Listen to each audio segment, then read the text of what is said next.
우리 옆에 오신 분들과 인사하겠습니다. 잘 오셨습니다. 평강하십시오.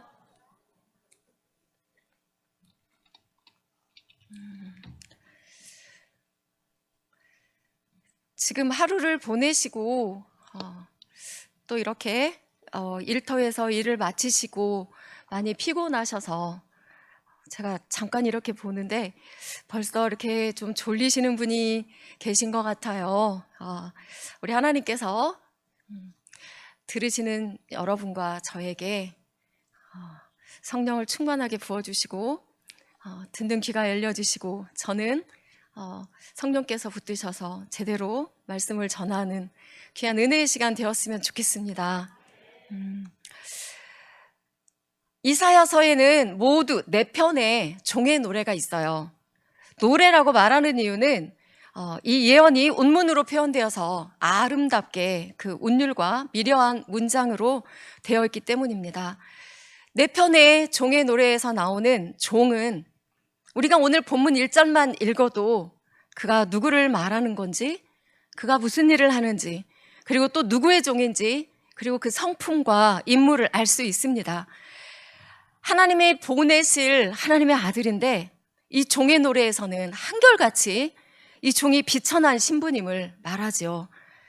그는 사람들에게서 멸시당하고 고난받는 종입니다. 4편의 종의 노래 중에 첫 번째 노래가 오늘 본문 말씀이에요. 첫 번째 종의 노래는 이제 본문으로 읽었으니 우리 잠시 뒤에 보겠습니다만 두 번째, 세 번째, 그 4번째 종의 노래 중에 대표적인 말씀들만 읽으면서 그 종의 성품과 사역을 보도록 하겠습니다. 두 번째 종의 노래는 49장 1절에서 7절입니다. 우리 49장 6절에서 7절을 함께 읽겠습니다.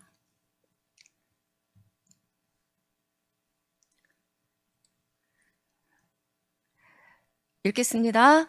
그가 이르시되 네가 나의 종이 되어 야곱의 지파들을 일으키며 이스라엘 중에 보존될 자를 돌아오게 할 것은 매우 쉬운 일이라.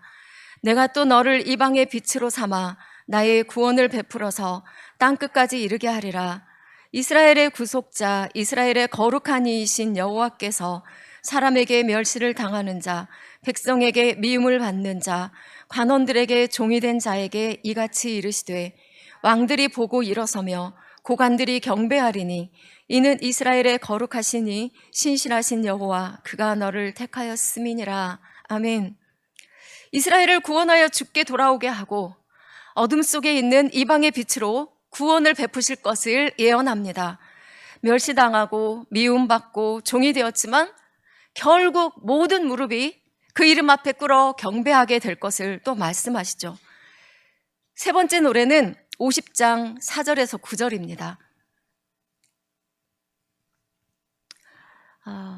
세 번째 노래는 그 사역을 감당함에 있어서 고난을 극복하고 계심을 말씀하죠.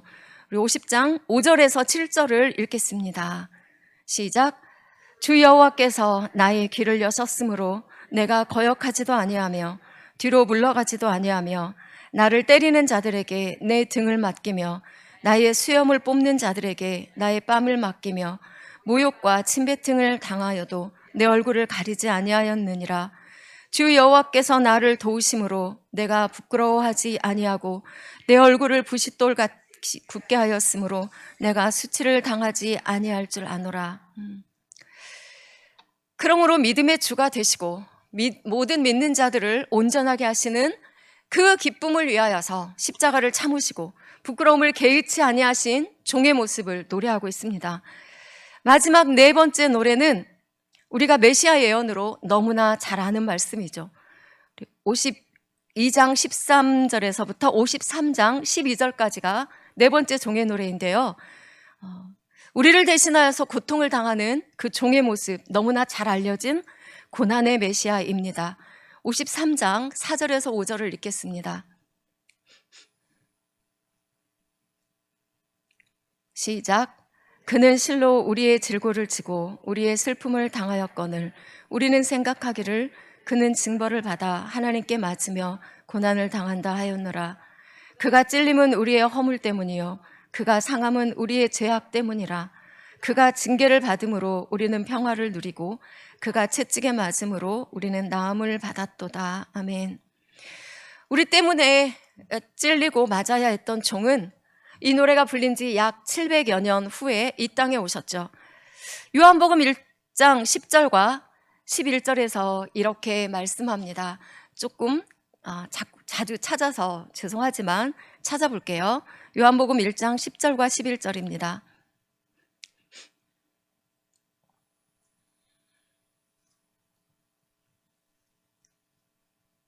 읽겠습니다.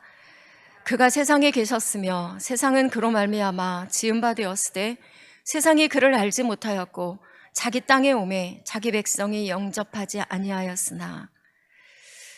이스라엘 백성은 종에 대해서 아주 민감한 반응을 보일 수밖에 없는 게 그들이 수백 년 전에 노예의 신분으로 살았기 때문입니다. 그들이 기다리는 메시아가 종의 모습으로 임할 것이라고 합니다. 그들은 메시아가 종의 모습으로 온다는 것이 결코 반갑지 않죠. 그래서 그들은 메시아가 종의 모습으로 온다는 건 잊어버리고 싶어 해요. 잊어버렸어요. 다윗의 혈통에서 나신다, 여기에만 집중하죠. 그래서 자기 땅에 오신 예수를 거역합니다. 우리 여기서 먼저 이방 땅에서 종으로 살았던 이스라엘을 잠시 먼저 보도록 하겠습니다. 이스라엘이 애굽의 노예로 살게 된 근본 원인은 야곱의 아들들에게 있습니다.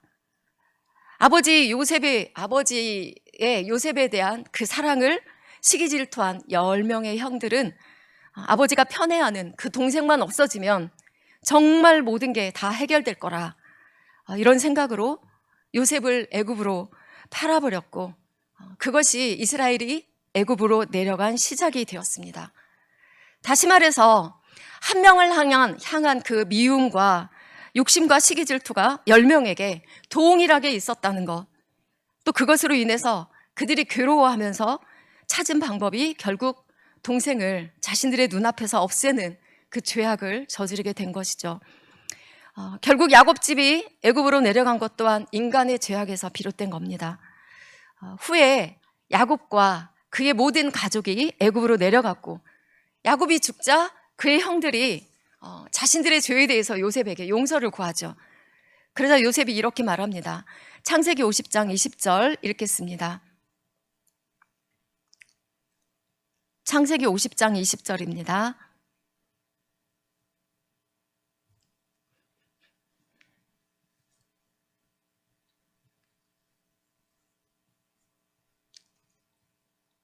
시작. 당신들은 나를 해하려 하였으나 하나님은 그것을 선으로 바꾸사 오늘과 같이 많은 백성의 생명을 구원하게 하시려 하셨나니. 이스라엘을 향하신 하나님의 모든 계획은 선하십니다. 하나님의 선하신 계획은 언제나 생명을 구원하시는 일에 집중하시죠. 그렇게 애굽으로 내려간 이스라엘이 요셉이 죽은 후에 애굽의 노예로 살게 된 것은 어쩌면 당연한 거라고 봅니다. 그들은 애굽에서 살아야 할 사람들이 아니거든요. 자신들이 거처를 삼고 살아야 할 곳이 아닌 곳에서 살다 보니 그들은 이방인이 되어서 그 땅 주인들에게 노예가 되어서 살게 된 것입니다. 그들이 그 땅으로 내려간 근본적인 시작은 그들 조상들의 탐욕과 시기와 질투의 죄 때문이고, 그곳에 내려간 그 후손들은 그곳이 자신들이 살 곳인 줄 알고 거기 그냥 묻혀 살면서 노예가 되었다는 거죠. 그리고 그렇게 긴 세월들을 그 땅에 살면서 그들이 하나님을 잊어버리고 삽니다. 그러나 하나님은 그들을 잊지 않으셨고요, 그들을 향한 구원 약속을 이루십니다. 그들을 하나님의 백성 삼으시고 그들이 살아야 할 약속하신 가나안 땅에 이르게 하셨죠. 그들은 이제 하나님의 은혜로 종이 아니라 자유민으로 그 땅에서 살게 되었습니다. 그러나 그들은 자유의 땅에 살지만 언제나 자유를 누리지 못하고 사는 사람들입니다. 육신적으로는 자유의 땅에 살고 있지만 영적으로는 끊임없이 죄에 묶인 상태로 살기 때문에 결국 그들은 그들이 살고 있던 하나님이 주신 그 자유의 땅마저 잃어버리게 되잖아요. 이스라엘은 또다시 그들이 거하지 말아야 할 땅 바벨론으로 갑니다. 물론 물리적인 힘에 의해서 끌려갔고 그들의 땅을 잃어버렸지만 결론적으로는 그들 스스로 선택한 길입니다. 아닌데요? 하나님이 바벨론으로 내려가야 살 수 있다고 하셨는데요? 라고 이렇게 생각하실 수도 있지만 결국은 그들의 죄악, 하나님이 그토록 그들이 망할 길을 가는 그들을 향해서 돌아오라고 그렇게 외치셨어도 그들은 결국 망할 길로 가다가 하나님의 심판을 만난 겁니다. 그러나 하나님의 심판은 하나님을 거역하고 죄에 매여 사는 그 백성들을 회개케 하시고 다시 그 땅으로 돌아오게 하시려는 사랑 때문이었죠. 바벨론의 노예가 되어서 그들은 강가에서 이렇게 가슴 아픈 노래를 부릅니다. 시편 137편 1절에서 4절을 읽어보겠습니다. 시편 137편 1절에서 4절.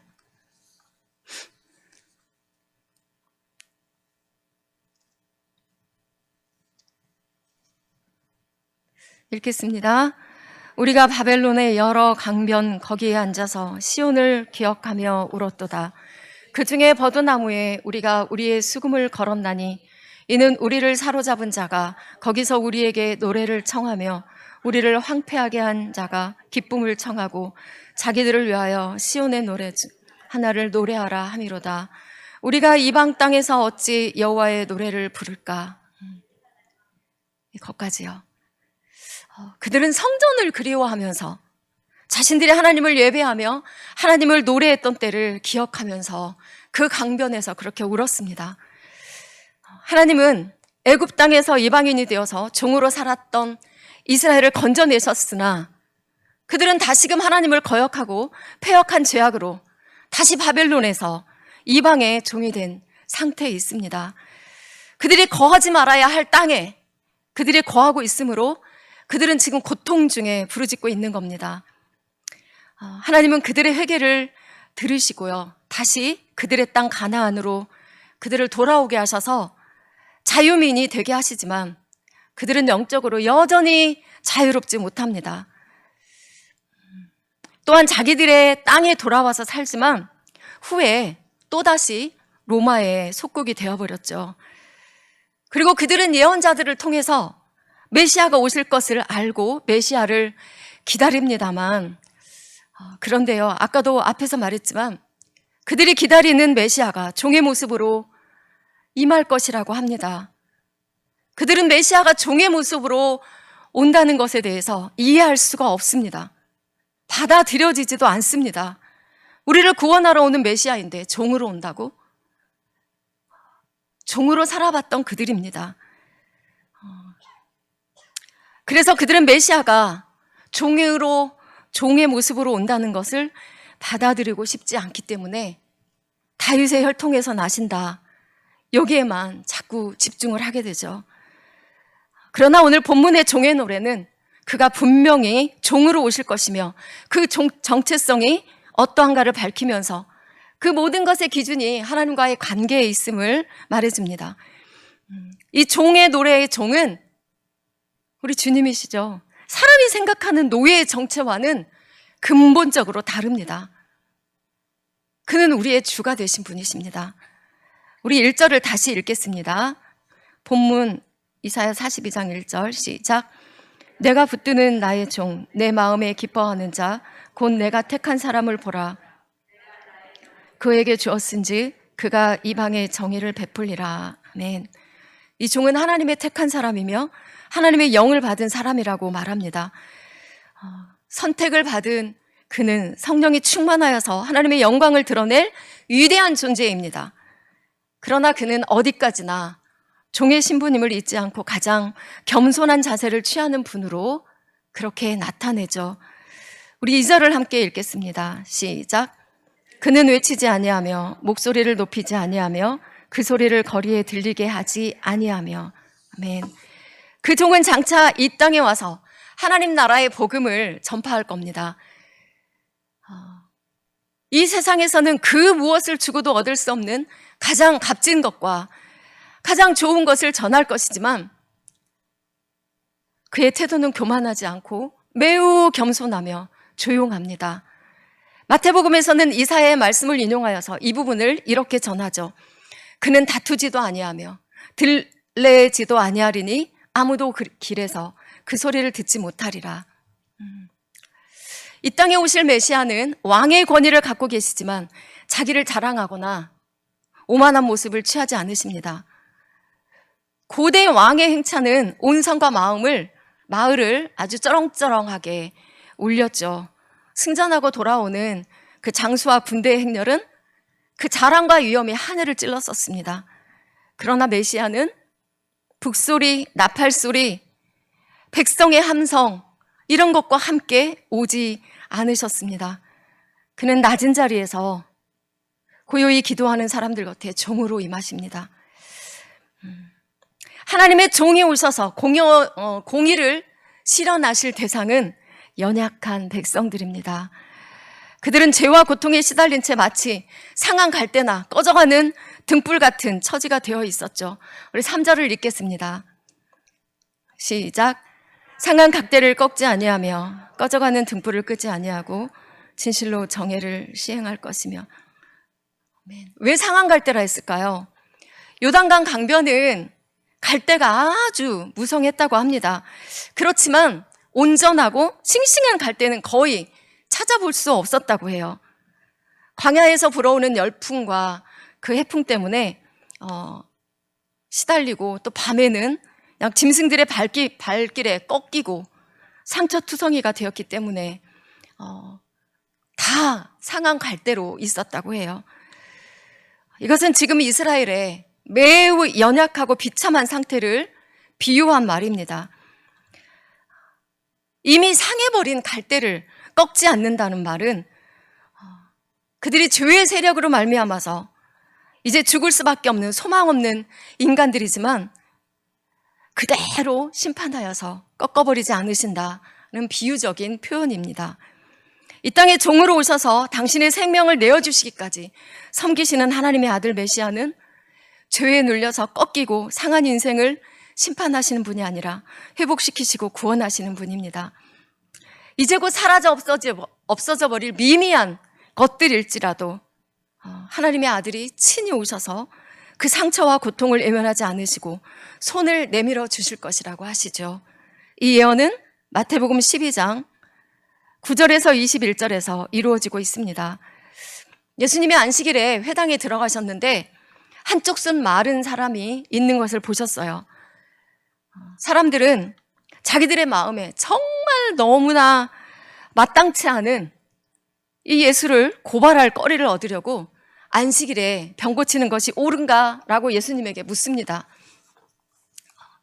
주님은 너희 중에 어떤 사람이 양 한 마리가 안식일에 구덩이에 빠졌는데 안식일이라고 그것을 이끌어내지 않겠느냐?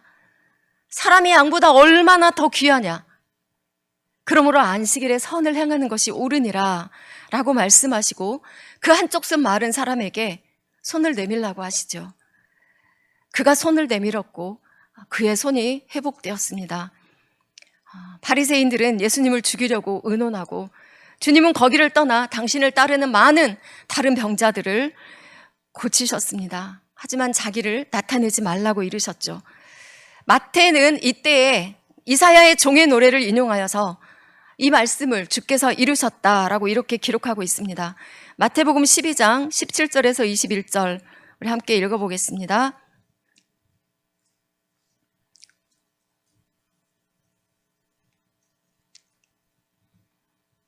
마태복음 12장 17절에서 21절입니다.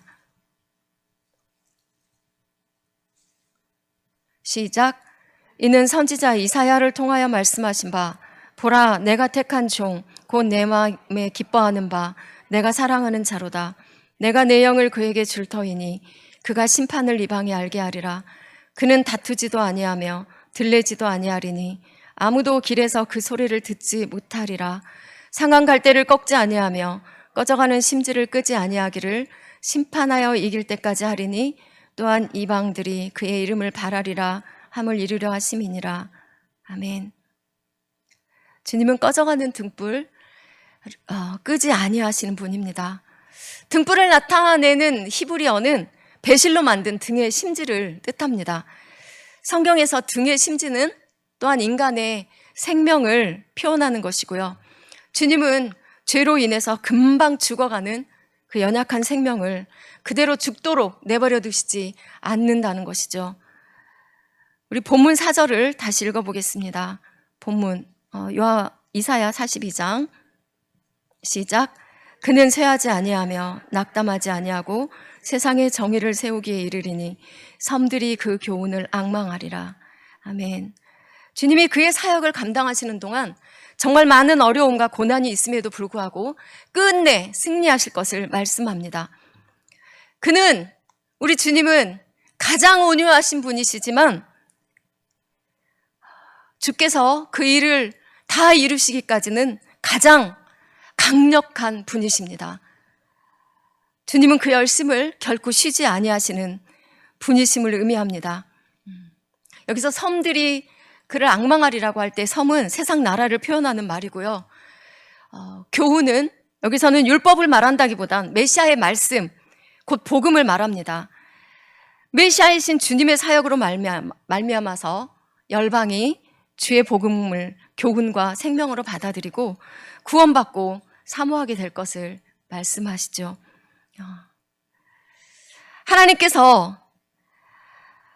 하나님 아버지께서 그리스도를 부르시고 보내신 것에 대해서 말씀하신 것이 5절과 6절입니다. 5절과 6절 읽어볼게요. 하늘을 창조하여 펴시고 땅과 그 소산을 내시며 땅 위의 백성에게 호흡을 주시며 땅에 행하는 자에게 영을 주시는 하나님 여호와께서 이같이 말씀하시되 나 여호와가 의로 너를 불렀은즉 내가 내 손을 잡아 너를 보호하며 너를 세워 백성의 언약과 이방의 빛이 되게 하리니. 아멘. 여호와께서 종을 의로 불렀다는 말은요, 아버지의 뜻에 완전한 순종을 하시는 그리스도를 의미합니다. 그렇게 하나님의 부르심 안에서 종의 노래로 예언된 그가 자기 땅에 왔습니다. 모든 것이 그가 된 것이 없이는 된 것이 없고 만물이 그로 말미암아 창조되었기에 모든 것이 그의 것입니다. 그러나 사람들은 종으로 예언된 그가 종의 모습으로 온 것에 대해서 전혀 기뻐하지 않습니다. 그들은 다윗의 나라를 가지고 올 다윗 같은 메시아를 기대했기 때문에 달가워하지 않습니다. 그들은 다윗의 나라를 기다렸고 세상 영광과 명성으로 다시 한번 모든 민족 가운데서 뛰어난 민족임을 드러내고 싶었을 겁니다. 그러나 다윗이 아무리 땅의 모든 왕 가운데 가장 위대한 왕이라 할지라도요, 그들이 기다리는 다윗의 나라는 곧 사라지고 무너져 없어져 버릴 나라임을 그들은 왜 기억하지 못하는 걸까요? 설사 다윗의 나라가 다시 온다 해도 그들은 여전히 영적으로 묶인 채 종으로 살다가 자신들이 진실로 돌아가야 할 그 땅이 어딘지도 모른 채 그렇게 사라져가야 한다는 걸 왜 그다지도 모를까요? 지금도 여전히 예수님을 다윗 같은 영광과 명성을 얻게 해주시는 분으로 믿는 교회들과 그리고 사람들이 있습니다. 그러나 하나님은 분명히 이 종의 노래를 통해서 그가 이 땅에 오셔서 해야 할 일을 밝혀주시죠. 우리 7절을 함께 읽겠습니다. 시작. 네가 눈먼 자들의 눈을 밝히며 갇힌 자를 감옥에서 이끌어내며 흑암에 앉은 자를 감방에서 나오게 하리라. 아멘. 인간은 예수 그리스도가 없이는 영적으로 눈멀어 다윗의 나라만을 기다리고 찾다가 죽을 것입니다. 그러나 우리 주님은 상하고 부러진 소망 없는 갈대와 같은 자들, 기름도 없고 심지도 쪼그라들어 버린 꺼져가는 등불과 같은 자들에게 오셨습니다. 눈먼 자들의 눈을 밝혀서 그들이 진실로 돌아가야 할 땅이 어디인가를 알게 하신다는 겁니다. 결코 그 어떤 것으로도 끊어낼 수 없는 죄악의 감옥에 갇힌 자들을 이끌어내어서 자유의 땅으로 인도해 내신다고 말씀합니다. 깜깜한 흑암 중에 거하면서 길을 잃고 결국 스스로의 죄의 감옥에 갇혀 있는 자들을 빛의 세계로 나오게 하신다는 겁니다. 요한복음 1장은 그에게 있는 생명은 곧 사람들의 빛이라고 말씀합니다.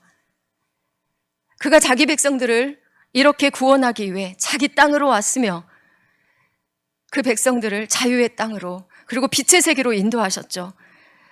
그가 이 땅에 오셨다는 것은 그는 하나님 나라의 아들이시기에 하나님 나라를 갖고 오신 겁니다. 골로새서 1장 13절 14절을 함께 읽겠습니다. 골로새서 1장 13절 14절입니다.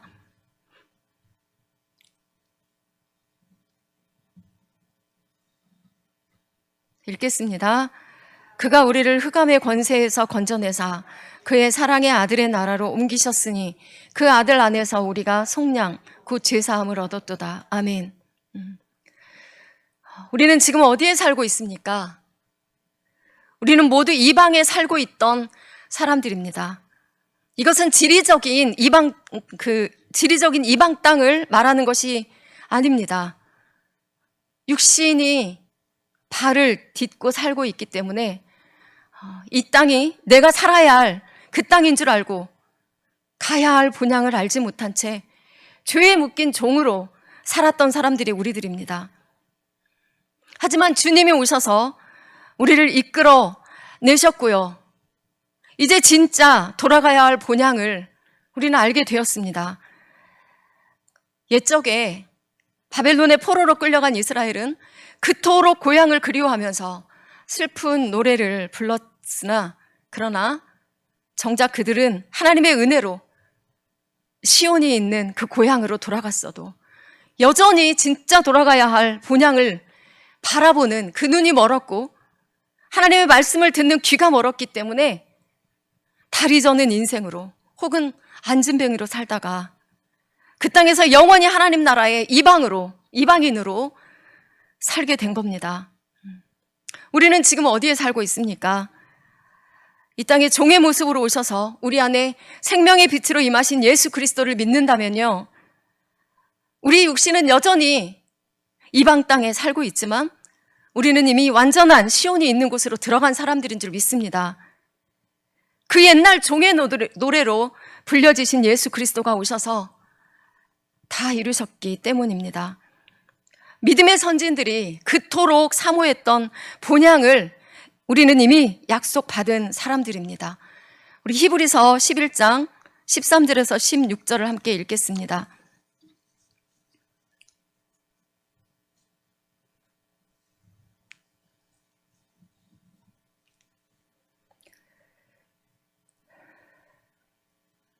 시작. 이 사람들은 다 믿음을 따라 죽었으며 약속을 받지 못하였으되 그것들을 멀리서 보고 환영하며 또 땅에서는 외국인과 나그네임을 증언하였으니 그들이 이같이 말하는 것은 자기들이 본향 찾는 자임을 나타냄이라. 그들이 나온 바 본향을 생각하였더라면 돌아갈 기회가 있었으려니와 그들이 이제는 더 나은 본향을 사모하니 곧 하늘에 있는 것이라. 이러므로 하나님이 그들의 하나님이라 일컬음 받으심을 부끄러워하지 아니하시고 그들을 위하여 한 성을 예비하셨느니라. 아멘. 믿음의 선진들은요, 그들이 애굽에 살았든지 가나안에 살았든지 어디에 살았든 상관없이 땅에 사는 모든 삶이 외국인의 삶, 즉 이방인의 삶이며 나그네의 삶임을 알았다고 이렇게 말합니다. 그리고 그들은 본향을 사모했다는 것이죠. 그런데 우리는 정말로 놀랍게도 이미 그 본향에 우리의 발을 내딛었다는 것을 믿으십니까? 그 옛날 종의 노래로 예언되어 이 땅에 오셔서 우리를 위해 생명을 내어주신 주님이 우리를 이방 땅에서 나오게 하셨고요. 그리고 본향에 발을 딛게 하셨습니다. 그분은 종으로 오셨지만 완전한 우리의 주가 되신 분입니다. 우리 7절과 8절을 읽겠습니다. 시작. 내가 눈먼 자들의 눈을 밝히며 갇힌 자를 감옥에서 이끌어내며 흑암에 앉은 자를 감방에서 나오게 하리라. 나는 여호와이니 이는 내 이름이라. 나는 내 영광을 다른 자에게 내 찬송을 우상에게 주지 아니하리라. 아멘. 그리고 하나님 아버지는 예수 그리스도를 통하여 당신의 백성된 자들로부터 그 영광을 받으시고 찬송을 받으시겠다고 말씀하시죠. 우리 하나님이 말씀하신 것이니 반드시 이루신 것입니다. 그러니 지금 우리는 무엇을 사모하며 무엇을 바라보고 살아야 할까요? 말할 것도 없이 우리는 우리 주를 사모하며 살아야 합니다. 하늘의 주이신 우리 주님과 함께 이방의 땅에서 본향에 발을 딛고 살아간다는 것, 이 놀라운 은혜의 비밀을 아는 우리는요, 결코 이제 다른 것에 눈을 돌릴 수 없습니다. 하나님의 아들이 종으로 오셔서 우리를 섬기시고 십자가에서 죽으시고 우리에게 하나님 나라를 주셨는데, 그래서 그 나라를 볼 수 있고 들을 수 있는데, 그리고 주인이신 예수 그리스도를 볼 수 있는데 어째서 옛것에 우리의 마음을 빼앗기고 살아야 할까요? 주를 사모하십시오. 주께 붙어 있어서 주와 동행하십시오. 매일매일 힘써 주를 사모하시며 주를 부르며 가다 보면 주님이 우리를 데리고 가시기 때문에 우리가 본향에 그저 발을 디딘 정도가 아니라 그 나라를 누리며 누비며 살 수 있을 겁니다. 그것이 우리의 소망이 되기를 간절히 축원합니다. 기도하겠습니다.